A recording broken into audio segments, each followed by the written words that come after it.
Hi everyone, I'm April, and you're watching The Tangled Cat Speaks, and this is a book edition. Now, I went through a lot of books in the past couple of weeks, and some of them are crazy short, so don't freak out. I'm like, oh my god, she read so much. I just lost you. OMG. Hold on, let me get you back on track. Nope. There we go. That's a little better. Whoops. Anyways, so yeah, a lot of the things were super short that I read this time. So as I'm on that topic right now, let's go ahead and talk about those super short things that I read. Now, the first ones that I'm going to talk about are actually children's books. They're the elementary grade hardcover picture books that have just a few words per page. So the other day I was walking around the library because I had some errands that I needed to do and this and that and the other thing. And then I saw a display that had nothing but children's cat books. And like I said, they were all the super short hardcover picture books. And I was just in the mood and I'm like, well, I'm standing here. I'm going to read them all. Literally took me 10 minutes to get through all of them. I think there was 5. So I'm not really going to talk about, as far as these books, I'm not going to talk so much about what they're about. I will put the pictures up here, but I'm just going to kind of list them off. I read Joy by Yasmin Ismail. And then there was Catnap by Tony Yulee. And then the next one was Blue Cat by Charlie Eve Ryan. And then I read They All Saw a Cat by Brendan Wenzel. And then the last one was Bruno the Standing Cat by Natalie Robert. Oh my God, I had so much fun reading these. It was just, they're just lighthearted, they're fun, they're silly cats doing silly things. And yeah, it was just, it was fun. It was cute. It took up a few minutes of my time, and I love cats, and I am not ashamed to read a children's picture book from time to time, obviously. So those were the things that I read just kind of as I was heading out the door from the library. Let's see. So another short story that I read, and this is actually one that I borrowed off of the Kindle Prime reading. This is The Bookstore Sisters by Alice Hoffman. It was really short, 36 pages. And it's basically about 2 sisters. One had moved away years ago. The other one took care of their ailing mother. The mother owned a bookstore, and now that she's passed away, the older sister is taking care of it. And the younger sister is feeling kind of on, I don't remember if she's the younger sister, but the one sister that left, she's feeling on the fence about going back to meet with her sister and everything. And so there's a little bit of family drama, some healing and grieving and stuff like that. And it's really short, but it's a really beautiful story, and I really enjoyed that one. And then the other short story that I read was also from the Prime reading that I borrowed from. This is a John Scalzi book story called Slow Time Between the Stars. This is a science fiction. Excuse me, my nose is itchy. This is a science fiction. And Earth has decided that they want to start planning for the eventual decision of having to repopulate on another planet. So they're sending out this AI probe with all the information necessary to recreate life on another planet. And basically it's got to go through all of the galaxies and all of the planets and stuff like that to find a suitable planet that resembles Earth enough to sustain human life. And so this story basically is from the point of view of the AI and its mission, what it did, what it witnessed as it was going out there all between the stars. And it's a very interesting story, and it ended up on a really, it's actually kind of philosophical in the end. There was a little bit of a twist. I don't want to give anything away because it's a super short story, but it was really, really interesting. I had a very good time with it, seeing the future of humans through the eyes of this one AI probe. So that's the second story that I've read from John Scalzi. The other one was a while back. I did the Kaiju Preservation Society. So far I've enjoyed 2 stories from this author and had a really good time. So I want to find more. Actually, I think there is one that just came out called The Starter Villain, and I don't know what it's about, but it's by this author, and it has a cat on the front in a suit and tie. So I'm like, I wonder. So I'm gonna try to get that one, but I don't know when. So let's go to, let's see. I have one audiobook on here, and that is Whale Fall. This is by Daniel Kraus. And I'm sure I've put the picture up here by now. You can see that there's a diver and a whale coming up under him. And so it's exactly what you would think. The dude gets eaten by a whale. There is a lot of action. It's just, I don't know how to explain it. It goes in between times because the whole time that this guy is trying to figure out how to not be digested, he's also thinking back to a lot of memories with his father. There was some distension between him and his father. And everything he learned about diving, he learned from his dad, but he's also has these very negative memories. So now he's trying to, wow, my hair looks really silly. He's trying to survive, in this situation with things that he learned from his dad, but he's also very bitter towards his dad in a way. And so it's a very interesting story. It's not too long. It's a little over 300 pages, but I was very, very drawn in.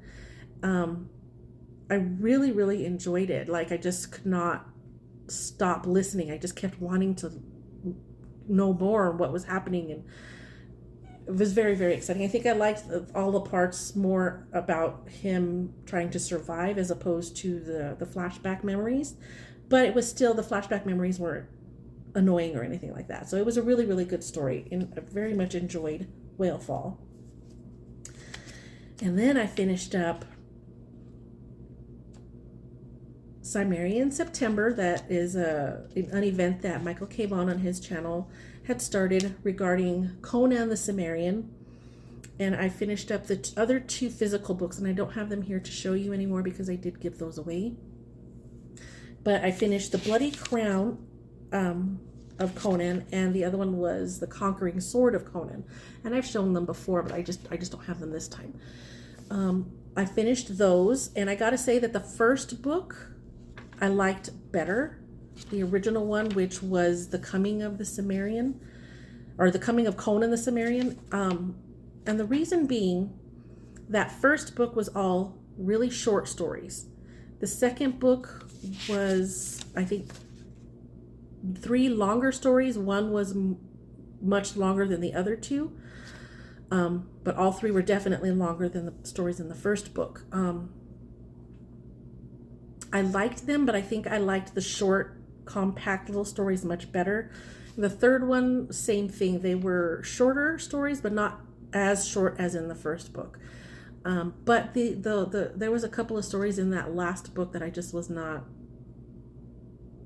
too keen on. I didn't like. There was especially one in particular that I was like, oh no. Now that one had a lot of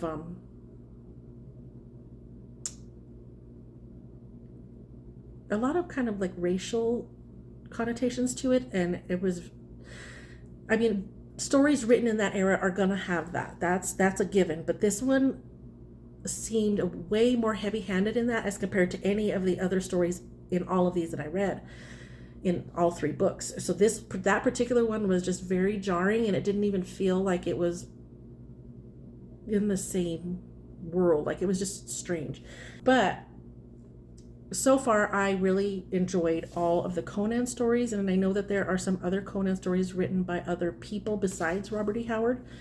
I don't know that I'm going to get to those anytime soon, but it's very interesting, and I did enjoy this. I did enjoy a lot of it. And I never mentioned that these three books had some really good illustrations in them, and each book had a different illustrator. And I really enjoyed the illustrations in the first book as well, more than the other two. But don't get me wrong, they were all very good. I really liked them, but the styles were all very different, and the style of illustration in that first book was my favorite. What's next? So I finished the 7th book in the Shadows of the Act series, which is called The Heirs of the Blade by Adrian Tchaikovsky. And again, very much enjoying this series, and this book was no different, other than there was one particular thread going through this one with a character that I was expecting something different from, and this is a character that we haven't seen in several books, so I was excited to get back to this character. And then there was a whole theme around that character that I just was like not happy with.